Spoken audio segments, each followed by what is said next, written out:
Alright, kia ora everyone. Kia ora and mabuhay. Welcome to my vlog today. So, yeah, wala pang tao. It's what? Uh, 22 seconds walang tao. Well, ano ba yan?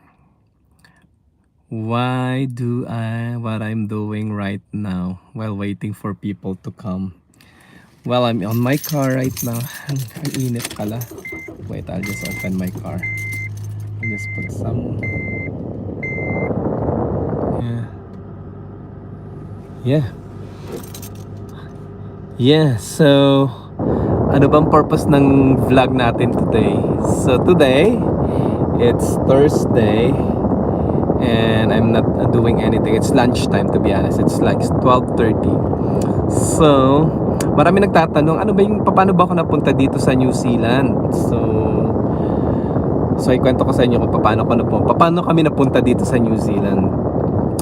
So, nasa Singapore kami actually. It was like 2019 when I moved here in New Zealand. It was August 2019.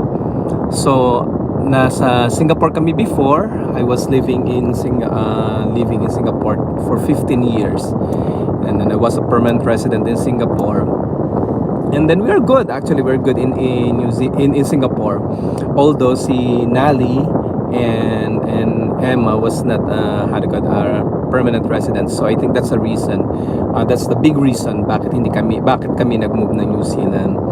So we noticed some of our friends started to move to, Canada, Australia, and some are here in New Zealand.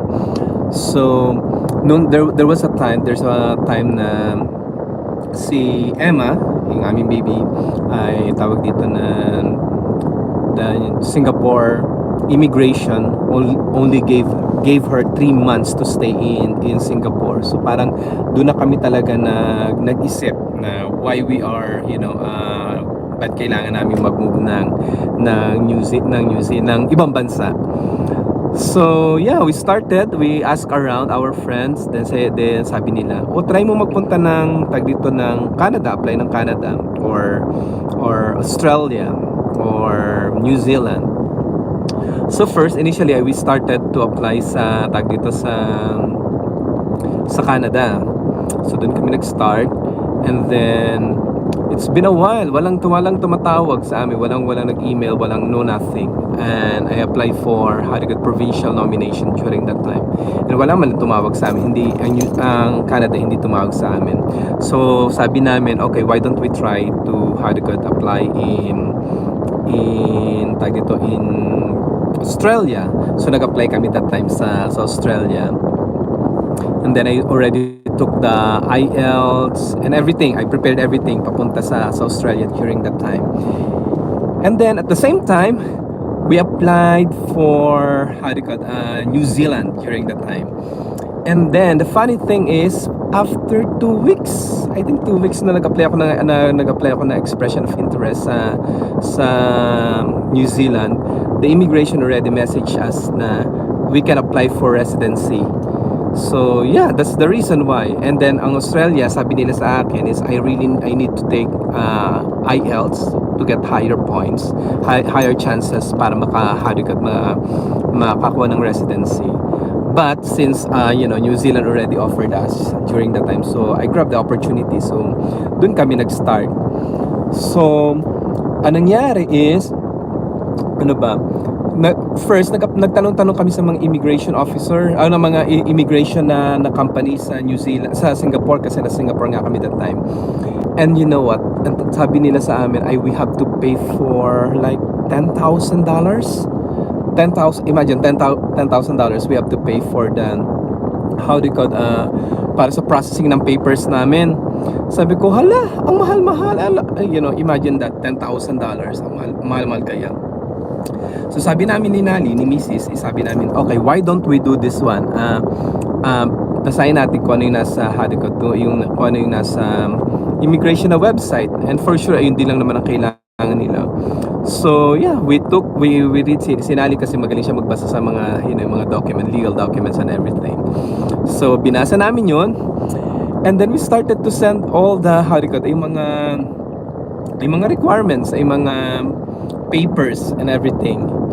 So we took IELTS, and then after that, I think I remember during that time, I think tag dito ang points, required points ng New Zealand was 160 or 155 for you to be invited dito sa New Zealand.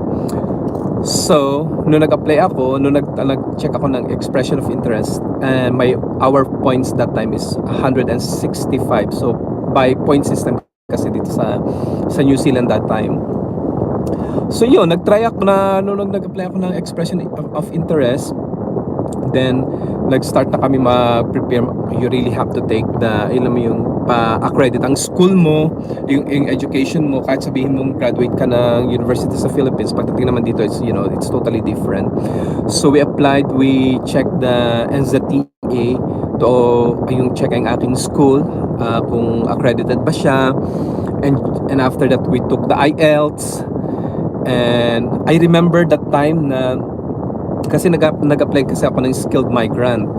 So as a skilled migrant, kailangan, alam mo, kailangan yung makuha mong trabaho is related kung ano yung trabaho mo. So I was an IT in Singapore. I graduated as an computer science in the Philippines. So, yeah, na kailangan namin makakuha ng tawag dito ng magandang ng trabaho dito sa New Zealand na related sa aking trabaho sa Singapore. And I remember kailangan namin gumawa ng yung paper na para sinasabi na okay na itong tawag dito yung course ko sa Philippines is related sa trabaho ko sa Singapore during that time. Para kung gumagawa ng thesis that time, and you have to pay for that one, pagkatapos mo gumawa ng papers mo, kailangan mo pa i-submit sa NZTA para sa i-approve nila during that time kung okay ba sila or hindi.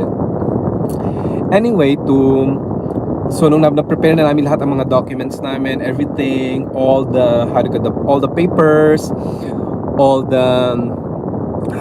the payment and everything, doon pinasa namin siya. I think I was 13, I think I was 38 that time, 38 years old that time.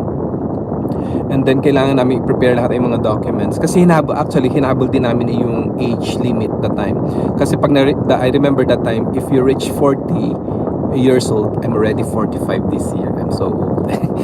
So I was like mag-40 na ako that time, so kailangan namin mahabol talaga yung dito yung paper na yung age limit ko. Kasi kung hindi, minus 5 points. I remember 5 points that time. So when we applied, I was 38, then nung in-apply namin siya, mabilis lang actually, ang bilis-bilis na ng pangyayari. 2 weeks ako nag-expression of interest, and then after that, prepare ko lahat ng mga documents and everything. I think in less than a year, nakuha namin yung aming hindi pala ako nakakuha ng residency that time. The immigration officer, yung immigration officer ko that time, naging close ko siya. Kasi sabi niya sa akin, Renny, sabi niya sa akin, hindi daw niya mag-guarantee kung kailan niya ma-release ang aking paper as a permanent resident. As a resident, not a permanent resident. As a resident na New Zealand. So sabi niya sa akin, the only thing I can give it to you this time is work to resident. So sabi niya, bibigyan kita ng paper allowing you to look for a job in New Zealand. Then after that, once you can find a job in New Zealand, and that's the time they will release my paper as a resident of New Zealand. So yeah, it's like after I think it was like August 2019. I resigned in Singapore. I left my job in Singapore. I left my wife and my daughter in Singapore, and then I decided to come alone here in New Zealand, and it was like a winter when I came here. So I came from Singapore, and then nakakatawa kasi nasa sa eroplano kami, yung mga kasama ko sa eroplano, mga nakapangburakay buisit. Samantalang ako naman, Diyos, may balot na balot ako during that time na pumunta ako ng New Zealand. And then pagbaba ko, ang lamig, sobrang lamig talaga.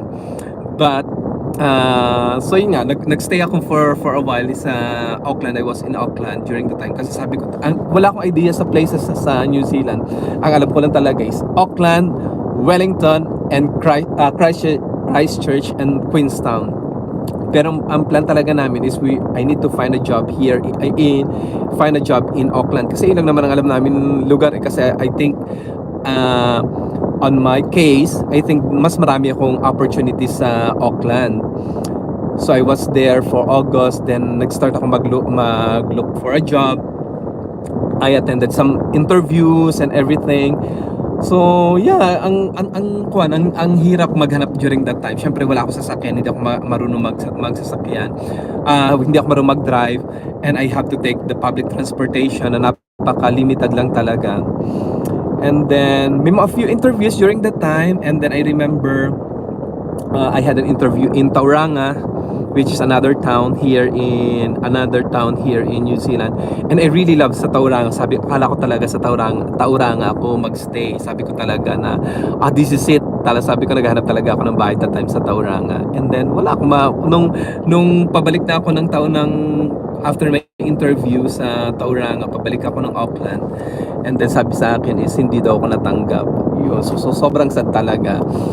But then one day, eto nga yung Taupo, tumawag sa akin itong Taupo District Council. So sa atin, ang equivalent ng Taupo District Council was the munisipyo sa Pilipinas. So tumawag sila sa akin and they told me, oh Renny, pwede ka ba after the initial interview, sabi nila sa akin, pwede ka ba sa face-to-face interview?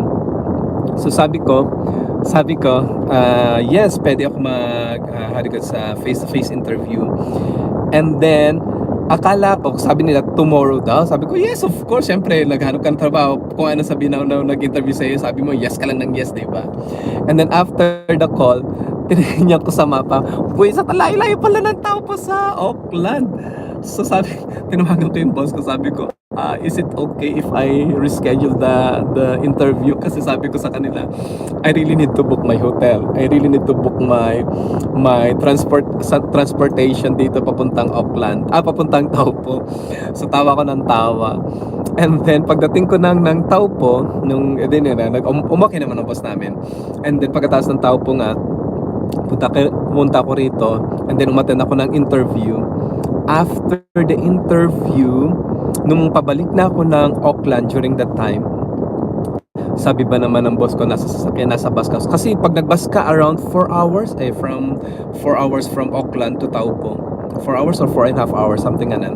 Then tumanong na in the middle na ako pabalik ng Auckland, tumawag yung boss ko, sabi niya, where are you, Renny? Sabi ko, I'm here in a bus going back to Auckland. So sabi niya sa akin, bumaba ka na dyan kasi sabi niya, bumaba ka na ng bus. Sabi ko, why? Sabi niya, because we already hired you. Sabi ko, umiyak talaga ako that time. Then, sabi ko, are you sure? Sabi niya, yeah. So it's funny because it was like Wednesday ako na natanggap. And then Saturday, I have to pagdating ko ng Auckland during the time after the interview. It was Wednesday, then Thursday, Friday, Saturday, bumalik na ako ng Taupo. So iniwan ko ng Auckland. And it's so amazing, after how many, it was like October, dumating ako ng August, and September, October, mga October 1 ako nag-start ng work dito sa Taupo. So imagine 3 months ako naghanap ng trabaho. And then nung nakakuha na ako ng trabaho, nag-email ako sa immigration officer ko. Sabi ko sa kanya na I already got a job here in Taupo. And then after that naghintay lang kami. We just waited for I think October, November. We just waited for a month, and they released my residency here in New Zealand. So yun, ganun lang ang nangyari sa amin. Ang bilis ng mga pangyayari.